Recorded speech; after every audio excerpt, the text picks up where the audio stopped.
வணக்கம். வக்கரதுண்ட மகாகாய சூரிய கோடி சமப்பிரபக அவிக்னம் குருமே தேவ சர்வகாரியேஷு சர்வதா.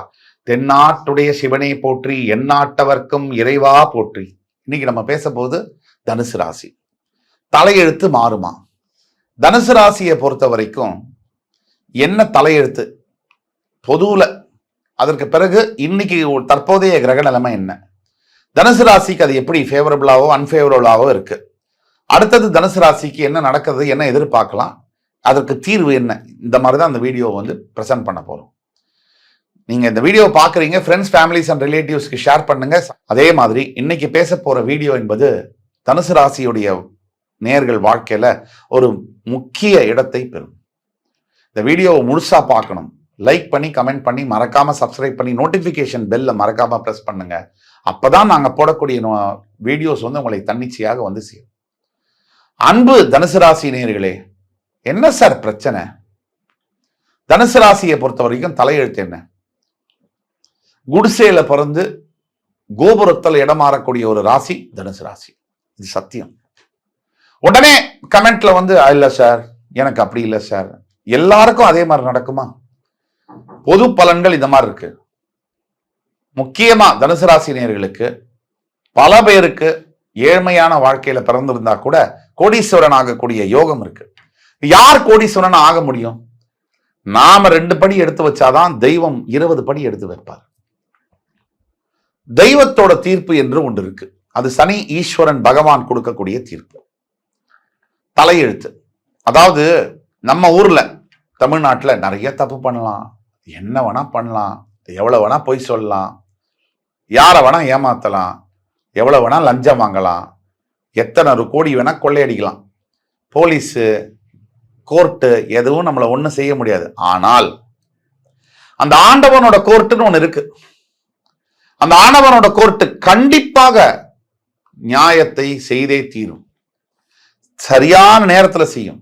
உடனே சொல்லுவாங்க, கேப்டன் விஜயகாந்துக்கு இப்படிலாம் ஆச்சே சார், அவருக்கு இது கடைசி பிறவியா இருக்கும் சார், அவரோட ஜாதகத்தை பார்த்துட்டு சொல்றோம். அந்த கடைசி பிறவிங்கிற காரணத்தினாலதான் அவர் அத்துணை, எப்பவுமே ஒரு மனிதனுக்கு கடைசி பிறவின்னு சொன்னா சில துன்பங்கள் வரும். அதை கணக்கு க்ளோஸ் பண்ற நேரம்.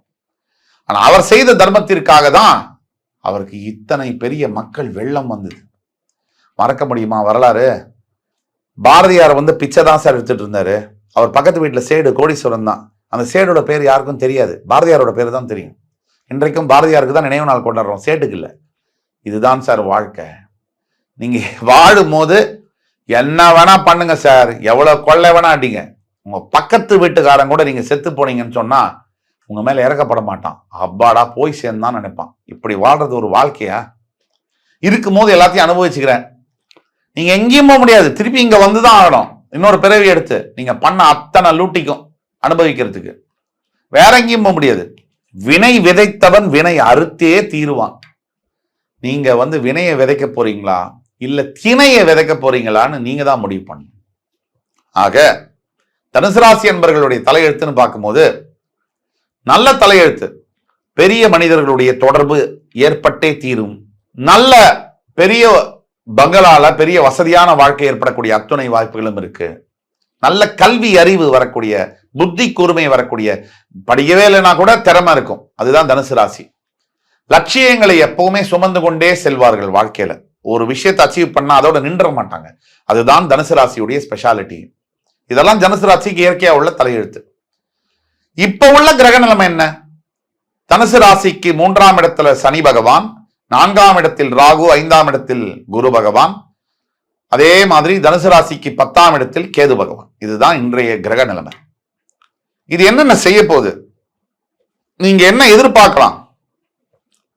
3ஆம் இடத்துல இருக்கிற சனியினால, நண்பர்கள்னால தனுசு ராசிக்கு இப்பதான் 7ரை சனியில இருந்து வெளில வந்திருக்கீங்க. அதாவது தனுசு ராசி 7 வருஷம் ஜெயில இருந்து வெளியே வந்தாச்சு. ஜெயில இருக்கிறதோட மோசமான வாழ்க்கை. நான் அதை பத்தி விவரமா சொல்ல முடியாது. அவ்வளவு காயங்கள், ரணங்கள், மனசுல அழியாத வடுக்கள் இருக்கு. அது ஒரு பக்கம் வச்சுதான் ஆகணும், மீண்டு நடந்துதான் ஆகணும், மேற்கொண்டு போய் தான் ஆகணும். அப்படி போகும்போது இப்பதான் 7ரை சனியில இருந்து வந்திருக்கீங்க. சத்தியமாக சொல்லும் போது தனுசு ராசி அன்பர்களுக்கு இந்த ஆண்டு மட்டுமல்ல, இன்னும் வரக்கூடிய ஆண்டுகள் பிரகாசம் மிக்க, ஒளிமிக்க அத்துணை ராசிகளிலும் அம்சமான ஆண்டாகத்தான் வந்துட்டு இருக்கு. ஆனா இப்ப 3ஆம் இடத்துல இருக்கக்கூடிய சனியினால எங்கிருந்தோ வந்து சேருவான் நண்பன், எங்கிருந்தோ வந்தான் இடைஜாதி நான் என்றான்னு ஒரு பாட்டு இருக்கு. ஆனா இந்த நண்பன் இருக்காரு, எங்கிருந்தோ வந்து பத்த வச்சிடா பரட்டேங்கிற மாதிரி வருவார். உங்களுக்கு தொல்லை கொடுப்பாரு, மறைமுக தாக்குதலை கொடுப்பார். அவர்னால உங்களுக்கு பண நஷ்டம், மனசுல கவலை, விரயம் போன்று ஏற்படும். ஆக நண்பனை கொஞ்சம் தள்ளி வைக்க வேண்டிய காலகட்டங்கள். 4ஆம் இடத்துல இருக்கக்கூடிய ராகு தாயாருடைய உடல் நலத்துல பட்டுன்னு கை வச்சிருவாரு. நீங்க தாயார இருக்கிற இடத்துல இருந்து தள்ளி இருக்கீங்கன்னு சொன்னா கூடிய மட்டும் ஒண்ணு உங்க அம்மாவை உங்க இடத்துல வந்து வச்சுக்கோங்க, இல்ல நீங்க உங்க அம்மாவோட இடத்துக்கு போய் இருங்க. இது ரொம்ப முக்கியமானது. கடைசி காலகட்டத்துல பெற்றவர்களுடன் இருக்க வேண்டியது ஒரு கடமை. அது மாதிரி 5ஆம் இடத்தில் இருக்கக்கூடிய உங்க ராசிநாதன் 9ஆம் இடம் பார்வையாக உங்களை பார்ப்பதனால் தனுசு ராசியை பொறுத்த வரைக்கும் நான் சொன்னது உண்மைதான். ஜாக்பாட் அடிக்கக்கூடிய ராசிகளில் ஒரு ராசி தனுசு ராசி தான். இது உண்மை, கொஞ்சம் கூட மாற்று கருத்து இல்லை. நான் வந்து மிகைப்படுத்தியே பேச மாட்டேன். இந்த வீடியோவும் எடுத்து பாருங்க. எது இருக்கோ இருக்கு, இல்லைன்னா இல்லை. தனுசு ராசிக்கு ரொம்ப நல்லா இருக்கு, எதிர்காலம் டைம் நல்லா இருக்கு. நல்ல மனிதர்களுடைய நட்பு, நல்ல எண்ணங்கள், மிகப்பெரிய அளவில் பொருளாதார உயர்வு, பொருளாதாரத்துல முன்னேற்றம் மற்றும் பிரயாணங்கள், கல்வியில மேன்மையாக இருக்கிறது, தொழில அபிவிருத்தி ஆகிறது, ஆசிரியர் தொழில் இருக்கக்கூடியவர்களுக்கு மிகப்பெரிய முன்னேற்றம் போன்ற அற்புதமான காலகட்டங்கள்ல தான் இருக்கீங்க. ஆனா 10ஆம் இடத்துல இருக்கிற கேதுவனால உண்மை என்னன்னா, வேலை செய்யற இடத்துல ரூம் போட்டு யோசிப்பான் உங்களை அட்டாக் பண்றதுக்கு. நீங்க எதுவும் அவனுக்கு பண்ண வேண்டாம், சும்மா அந்த இடத்துல உட்கார்ந்தாலே உங்களை பார்த்தாலே அவனுக்கு எரிச்சல் காண்டாகும். ஏன்னா 10ல வந்து கேது தொழில் ஸ்தானத்துல உட்கார்ந்து இருக்கிறதுனால உங்களை பார்த்தாலே வேலை செய்யற இடத்துல நீங்க மாங்கு மாங்கு மாங்கு மாங்குன்னு வேலை செய்வீங்க.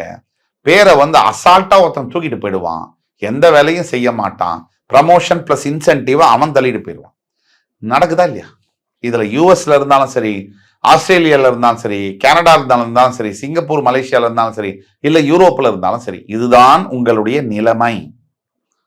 இதுல இருந்து எல்லாம் தற்போதைய நிலை வந்து புரிஞ்சிருச்சு. இதுக்கு தீர்வு என்ன சார்? தீர்வு பல தீர்வுகள் இருக்கு சார். அதுல முக்கியமான ஒரு தீர்வு என்ன அப்படின்னு நம்ம பார்த்தோம்னா, விநாயக பெருமானை வந்து நீங்க புடிச்சுக்கணும். அதாவது பிள்ளையார், காரைக்குடியில் இருக்கக்கூடிய பிள்ளையார்பட்டியில் இருக்கக்கூடிய கோவிலுக்கு போய் வர்றது முடிஞ்சால் போய் வரலாம். வீட்டு பக்கத்துல பிள்ளையார் இருப்பார்ல, ஒரு தேங்காவை வாங்கி உடைக்கலாம், எல்லாராலையும் செய்ய முடிஞ்சது. மனசுல நினைங்க சார், விநாயகரை 5 கரத்தனை ஆணை முகத்தினை இந்தின் இளம்பிரை போலும் ஈற்றனை நந்தி மகந்தனை ஞான கொழுந்தினை புந்தியில் வைத்தடி போற்றுகின்றேனே. மனசுல நினைங்க. இறைவனை வந்து கோவிலுக்கு தான் போய் பார்க்கணுங்கிற கட்டாயம் இல்லை. ஆனால் இருக்கிற இடத்திலிருந்தே மழை வந்த போது குடை ஒன்று உண்டு, இருள் வந்த போது விளக்கொன்று உண்டு, பகை வந்த போது துணை ஒன்று உண்டு, எதிர்காலம் ஒன்று தனுசு ராசிக்கு உண்டு. இதுதான் உண்மை. தனுசு ராசியை பொறுத்த வரைக்கும் உண்மையான விஷயம் என்னன்னா, உங்களுடைய வாழ்க்கையில செம அடி வாங்கிட்டீங்க, அது முடிஞ்சு போச்சு, சாப்டர் ஓவர். இனிமே நல்ல காலம்தான். அந்த நல்ல காலத்தை அனுபவிக்கணும்னா முதல்ல நீங்க வைஃபையை ஓப்பன் பண்ணி வைங்க. உங்க மைண்ட்ல பிரெயின்ல இருக்கக்கூடிய வைஃபையை ஓப்பன் பண்ணுங்க. எனக்கு நல்லது நடக்க போகுது, நான் நல்லா மாற போறேன், எனக்கு இனிமே நல்லதுதான் நடக்கும், எல்லாம் முன்னேற போகுது அப்படிங்கிற எண்ணம் உங்களுக்கு வரணும். உங்களுக்கு அதுல ஒரு பிரச்சனை இருக்கே, 99 விஷயம் உங்களுக்கு நல்லது இருந்தாலும் ஏதாவது ஒரு விஷயத்துல சின்ன கோணல் இருந்துட்டா கூட அந்த 99 விட்டுடுவீங்க. கடவுள் அவ்வளவு கொடுத்துருக்காரு, அதெல்லாம் விட்டுடுவீங்க.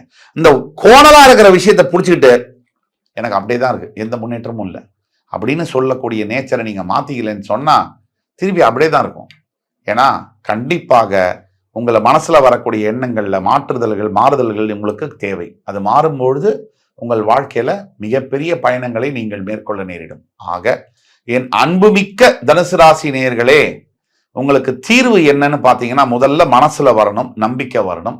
2, நீங்க விநாயக பெருமானை வழிபட வேண்டும். 3வது தீர்வு என்னன்னு பாத்தீங்கன்னா, பௌர்ணமி தோறும் சத்யநாராயண சுவாமிக்கு பூஜை செய்து அன்னதானம் செய்ய வேண்டும். 11 பேருக்கு ஒரு ரவா கேசரி, சின்னது உப்புமா, ஏதாவது ஒண்ணு சுண்டல் ஒண்ணு பண்ணும் போது உங்களுக்கு மாறுதல் என்பது மிகப்பெரிய அளவிலானதாக இருக்கும்.